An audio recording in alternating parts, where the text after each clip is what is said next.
Hello les amis, bonjour.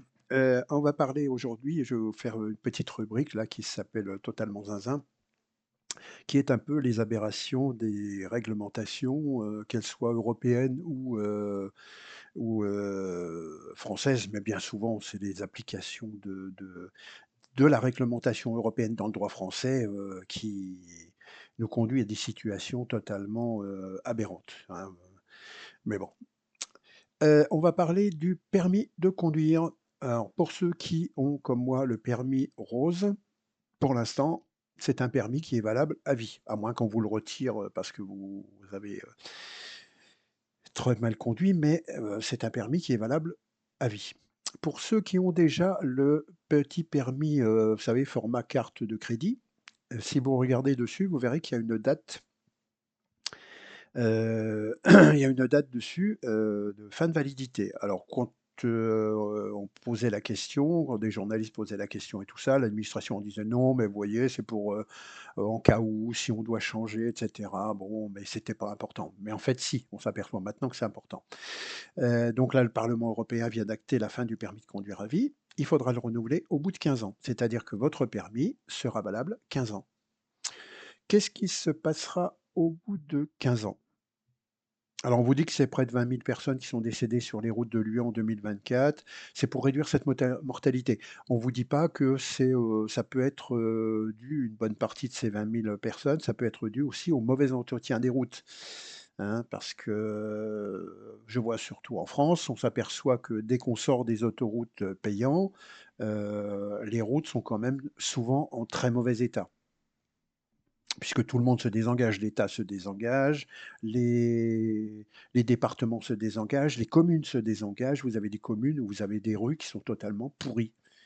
Alors dans une rue, on roule à 30 km/h, c'est pas un problème. En revanche, sur une nationale, ou une départementale, vous vous chopez un nid de poule, à 90 km/h, ça va vous faire tout drôle, hein. Donc le permis de 15 ans, au bout de 15 ans, qu'est-ce qui se passe? Bah, au bout de 15 ans, il peut se passer 2 choses.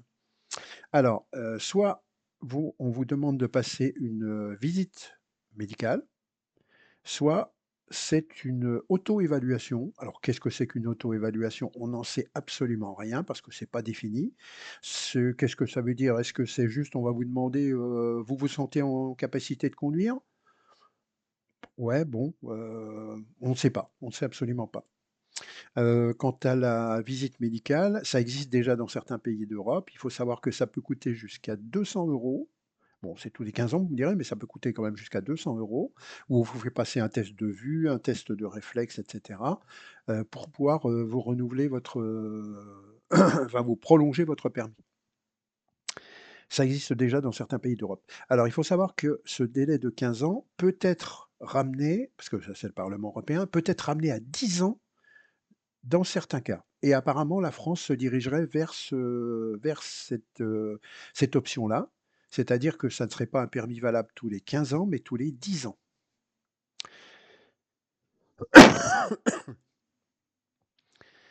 Voilà, ça c'est encore quelque chose qu'on est en train de nous enlever, et puis, pourquoi est-ce que c'est fait? Bah, c'est aussi pour, alors on vous dit pour qu'un chauffard à qui on a retiré le permis ne puisse plus rouler ni en France, ni en Croatie, pas plus qu'en Suède. Bah, c'est aussi beaucoup parce que les États perdent beaucoup d'argent avec les amendes qui ne sont jamais payées.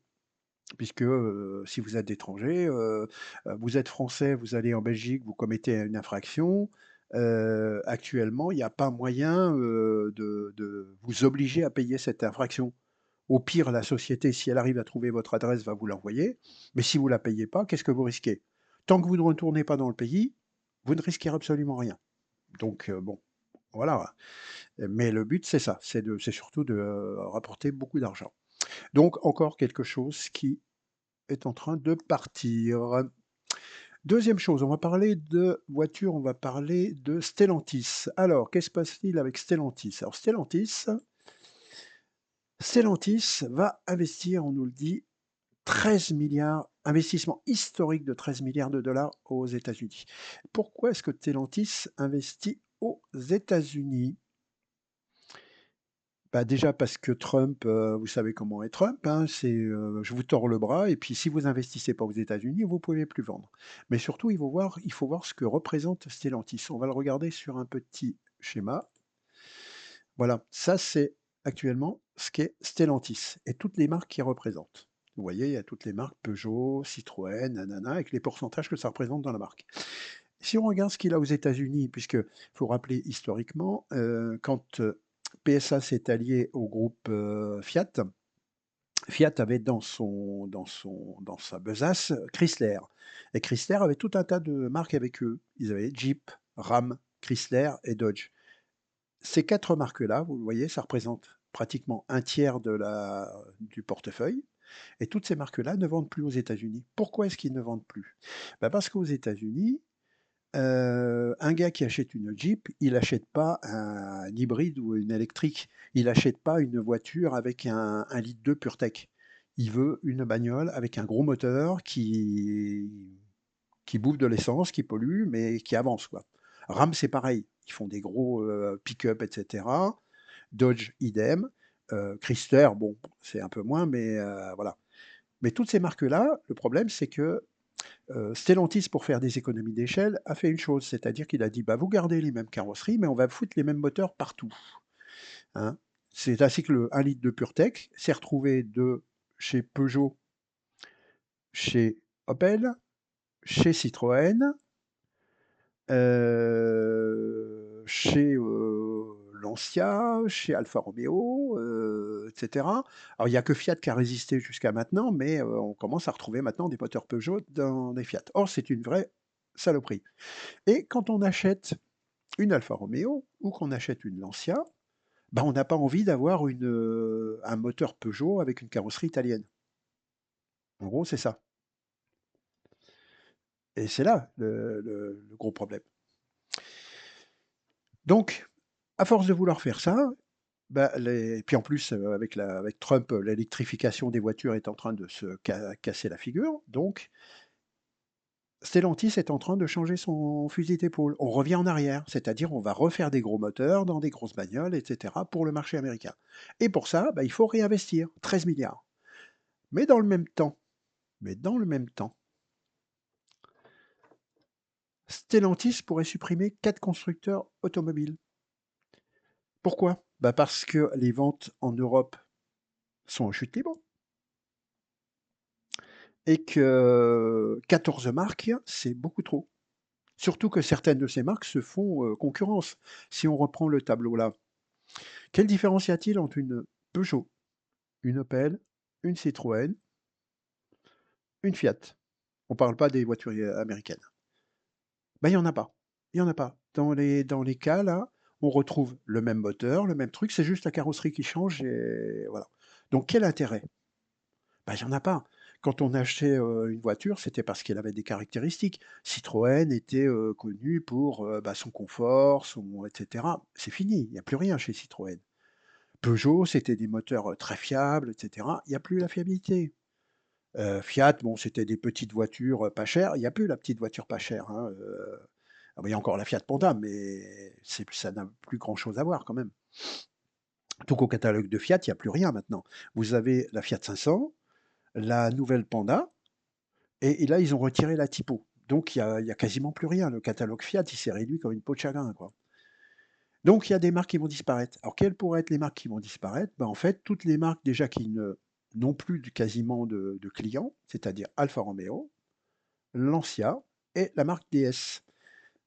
DS, vous savez, c'était la marque, ça faisait partie de Citroën et c'était, la marque, qui restait historiquement, à la famille, Peugeot. Parce que quand Stellantis s'est créé, la famille Peugeot s'est totalement, fait, comment dire? Enfin volontairement d'ailleurs, ils se sont fait, spolier puisqu'ils nous détiennent, voyons, la famille Agnelli, elle détient 14 de Stellantis, ce qui en fait le principal actionnaire. C'est et vous savez, celui qui est le principal actionnaire dans un groupe, c'est celui qui décide, qui prend les décisions. Donc c'est Agnelli, c'est Fiat qui décide.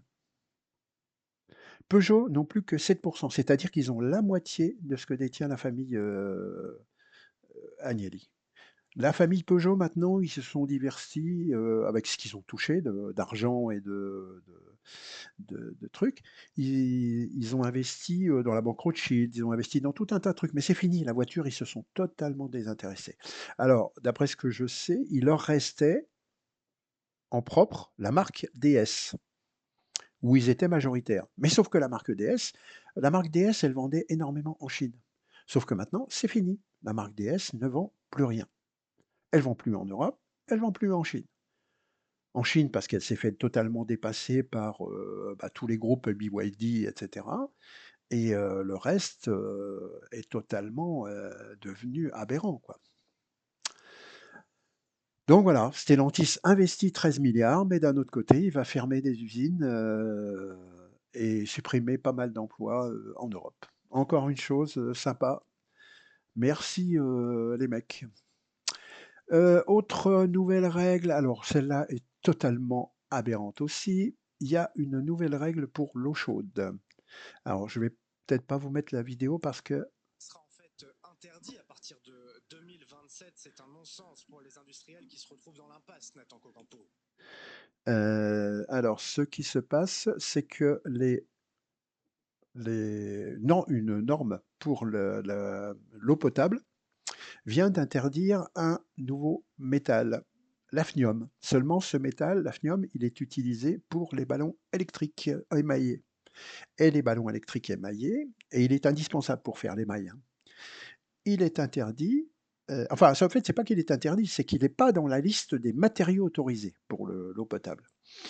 Et du coup, bah, les ballons émaillés pourraient se retrouver interdits en 2027. Sauf que les ballons émaillés, ça représente, c'est un dirigeant du groupe, Atlantique qui le disait, ça représente 90% des ballons actuellement.